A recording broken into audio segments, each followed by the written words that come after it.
তত্ত্বাবধায়ক সরকার ছাড়া নির্বাচন সুষ্ঠু হইতে পারে না, যার কারণে আমরা আবারও তত্ত্বাবধায়ক সরকার চাচ্ছি। যে ক্ষমতায় আসে সেই স্বৈরাচারিতা রূপ নেয়, কেউ স্বৈরাচারিতার বাইরে আজ পর্যন্ত যায় নাই। যে বনে গিয়েছে সেই বাঘের চেহারা দেখিয়েছে। দীর্ঘ 15 বছর পরেও আমাদের শত চেষ্টার পর আমরা স্বৈরাচার পতনের সাকসেস হয়েছি। আমরা এখন উপলব্ধি করছি যে বাংলাদেশের জন্য আগামীতে আর কখনো কোনো ধরনের স্বৈরাচারের জন্ম না হতে পারে, কোনো স্বৈরাচারের জন্য আর উত্থান না হইতে পারে, কোনো স্বৈরাচারকে যেন আর আমাদের কষ্টকর পতন না ঘটানোর আমাদের চেষ্টা করতে হইতে না পারে, আমাদের শ্রম না দিতে হয়। আমরা যেন একটা সুন্দর স্নিগ্ধ বাংলাদেশ পাই, সেই লক্ষ্যে আমরা এখন এগিয়ে যাচ্ছি আমাদের 13 দফা প্রস্তাবনা নিয়ে। যা আমাদের 13 দফা প্রস্তাবনার মধ্যে একটা হচ্ছে রাজনৈতিক কাঠামো সংস্কার। তো রাজনৈতিক কাঠামো সংস্কারের মধ্যে আরও কয়েকটা ভাগ আছে। সেটা হচ্ছে যেমন ধরেন সর্বদলীয় জাতীয় কমিটি গঠন, তত্ত্বাবধায়ক সরকার, রাষ্ট্রপতি ও প্রধানমন্ত্রীর ক্ষমতা ভারসাম্য, রাজনৈতিক দলসমূহ অভ্যন্তরীণ সংস্কার। এখন আমি এই 4টে সম্পর্কে একটু বলি। আমাদের এই যে তত্ত্বাবধায়ক সরকার, তারপর হচ্ছে রাষ্ট্রপতি ও প্রধানমন্ত্রী ক্ষমতার ভারসাম্য, রাজনৈতিক দলসমূহের অভ্যন্তরীণ সংস্কার, এগুলো তখনই সংস্কার হবে যখন আমরা রাজনৈতিক কাঠামোগত সংস্কার করতে পারবো।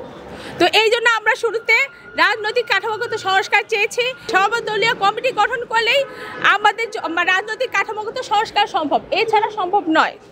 তারপর তত্ত্বাবধায়ক সরকার। তত্ত্বাবধায়ক সরকার আমাদের যে ফ্যাসিবাদী সরকার শেখ হাসিনা, তিনি তত্ত্বাবধায়ক সরকার তার নিজের স্বার্থ হাসিল করার জন্য, স্বৈরাচারিতা করার জন্য তিনি এই তত্ত্বাবধায়ক সরকার টপিকটাকে নির্মূল করে দিয়েছিলেন সংবিধান থেকে। তো সেইটাকে আমরা আবার ফিরে চাচ্ছি, কারণ তত্ত্বাবধায়ক সরকার ছাড়া কোনো নির্বাচন সুষ্ঠু হইতে পারে না, যার কারণে আমরা আবারও তত্ত্বাবধায়ক সরকার চাচ্ছি। রাষ্ট্রপতি ও প্রধানমন্ত্রীর ক্ষমতার ভারসাম্য কেন চাচ্ছি?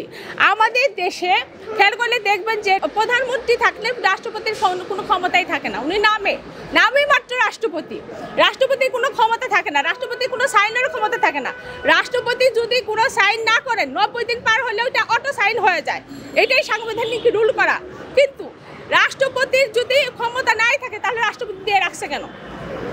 আর রাষ্ট্রপতির ক্ষমতা থাকে না বলেই প্রধানমন্ত্রী যে ক্ষমতায় আসে সেই স্বৈরাচারিতা রূপ নেয়, কেউ স্বৈরাচারিতার বাইরে আজ পর্যন্ত যায় নাই।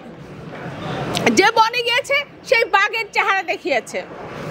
তো আমরা যেন আগামীতে এরকম কবলে না পড়ি, স্বৈরাচারিতা কবলে না পড়ি, যার কারণে আমরা চাই রাষ্ট্রপতি ও প্রধানমন্ত্রীর ক্ষমতার ভারসাম্য হোক এবং রাষ্ট্রপতির ন্যূনতম 35% ক্ষমতা থাকতে হবে এবং প্রধানমন্ত্রী 65% থাকতে হবে। এই যে আওয়ামী লীগ 14 দলীয় জাতীয় পার্টি, গত 15 বছর আমরা যে ভুক্তভোগী হয়েছি, এতে এই যে জাতীয় পার্টি এবং 14 দল এরা যদি সাপোর্ট না করতেন তাহলে কিন্তু এই স্বৈরাচারিতা করার সাহস এবং সুযোগ এই শেখ হাসিনা পেতেন না। তো যার কারণে এই আওয়ামী লীগের সঙ্গে সঙ্গে আমরা 14 দল এবং জাতীয় পার্টিরও শাস্তির আওতায় আনার জন্য এবং আইনের আওতায় আনার জন্য আহ্বান করছি।